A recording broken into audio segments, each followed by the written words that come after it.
The word yoga means union.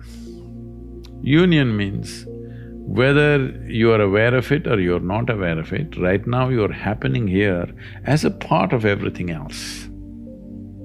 What the trees exhale, you're inhaling, what you exhale, the trees are inhaling. Not just on the level of respiration, on all levels this is happening. What you think as myself is just a psychological boundary that you have set up. So yoga means consciously obliterating the boundaries of your individuality.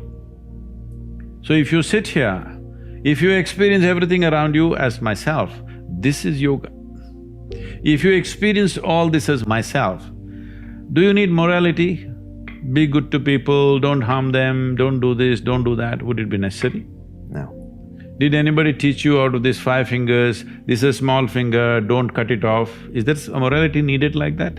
Anything that you feel is a part of yourself, with that you don't need any values, ethics, morals, nothing, because it's a part of you.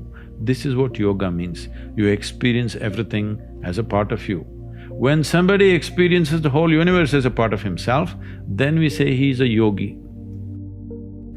Charles Darwin said that you evolved out of a monkey. You were a monkey, then you became a man. Some of the genetic scientists are saying this, that the difference, the DNA difference between a chimpanzee and you is only 1.23%. So in that sense, physiologically you're only 1.23% away from a chimpanzee. Not a big difference, isn't it? A shade, it's just a shade of difference. But in terms of intelligence and awareness, you are worlds apart from a chimpanzee. So your problem is just this, you have an intelligence for which you don't have a stable enough platform, and that's why yoga. To create a stable platform so that your intelligence works for you.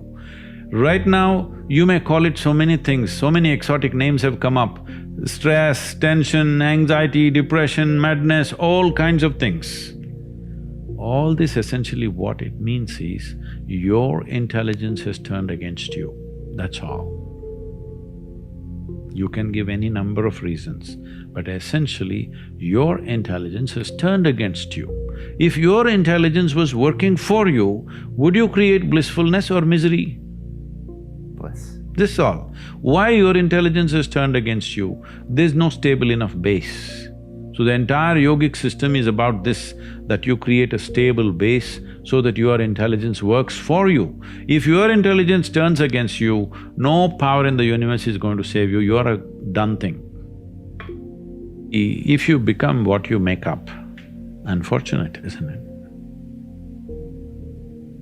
it? Yeah. Your thoughts belong to you or you belong to the thoughts, you must make up your mind. They can be dangerous, those thoughts. They're not dangerous, they're fantastic. Only thing is, fantastic things mishandled can kill you. A car can kill you, isn't it? It's a wonderful thing, an automobile. It's made our lives. If you handle it irresponsibly, it kills you.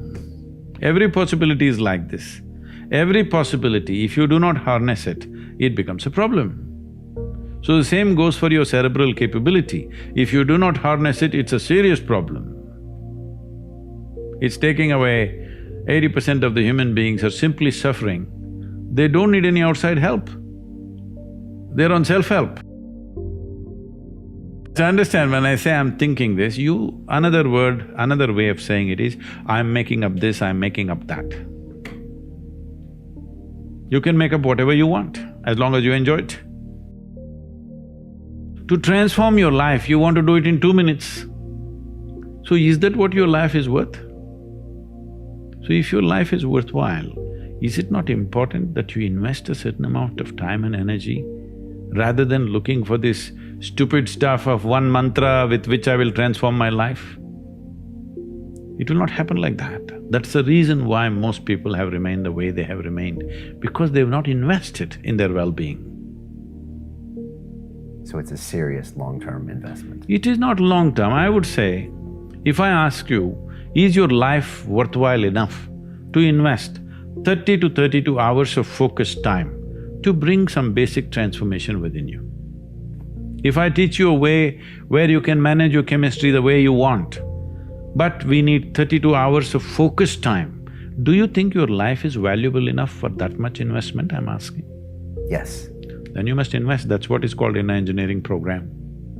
It's 32 hours of focused time. We can format it in different ways, but that much investment has to go in. See, all human experience comes from within, isn't it?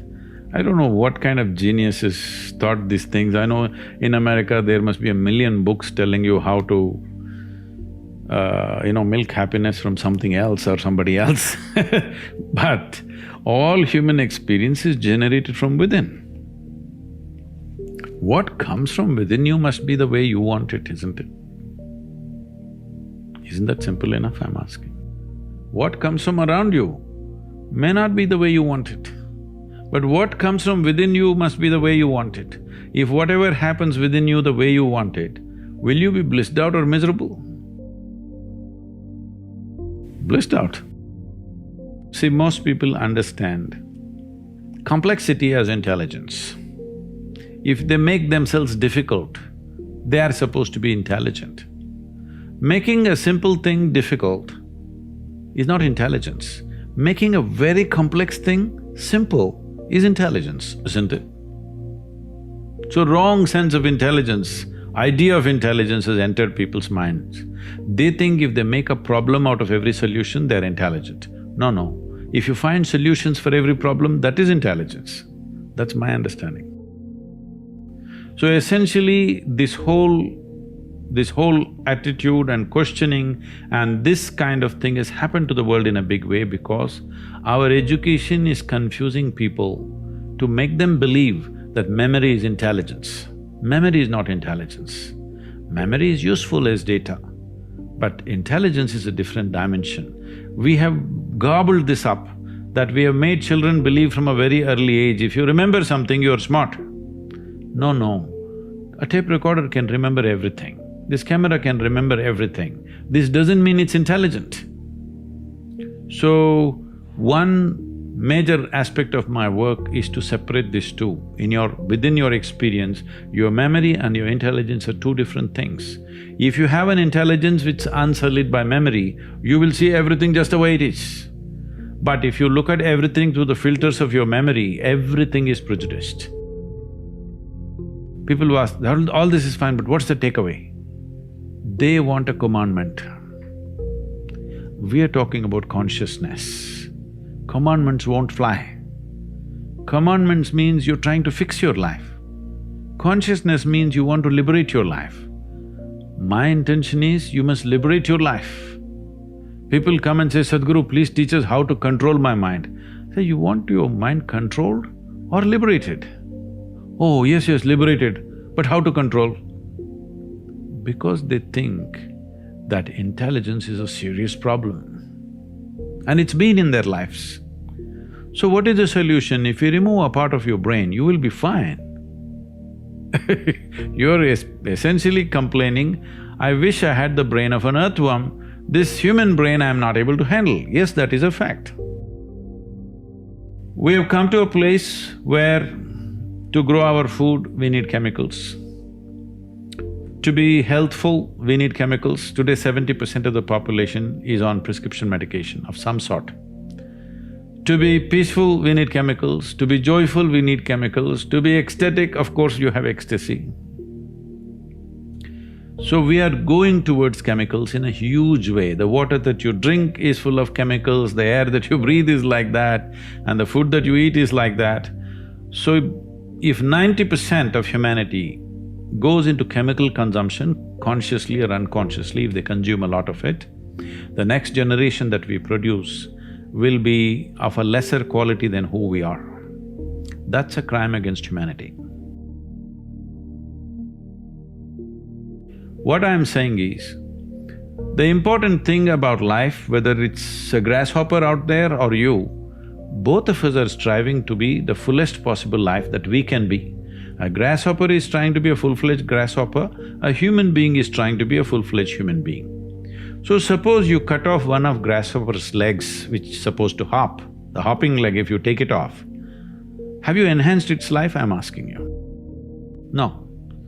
So similarly for a human being, if you take away any of his faculties in any way, even temporarily, have you enhanced his life? No. So intoxication is just that. It is taking away your faculties for a period of time, but if you continuously do it, it'll take it away for your life.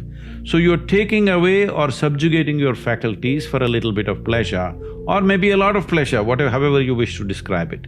But the important thing is you're taking a backward step with life, because life can only be enhanced by sharpening and increasing our faculties, not by decreasing our faculties. Our ability to be active physically, mentally, emotionally, spiritually, if this is in any way crippled, this means we are taking a backward step, though there may be pleasure attached to it. Every human being wants his life enhanced. If you don't show them proper ways to enhance, they will find shortcuts. See, a man who goes to the bar and a man who goes to a church or a temple or whatever, they're seeking the same thing. They're trying to enhance their life, isn't it? If you do not show them a proper way, they will take whatever ways are available on the street, that's all. That's why I'm saying it's not a moral issue for me. It is just that it sets you backward. You want to go forward, but it sets you backward.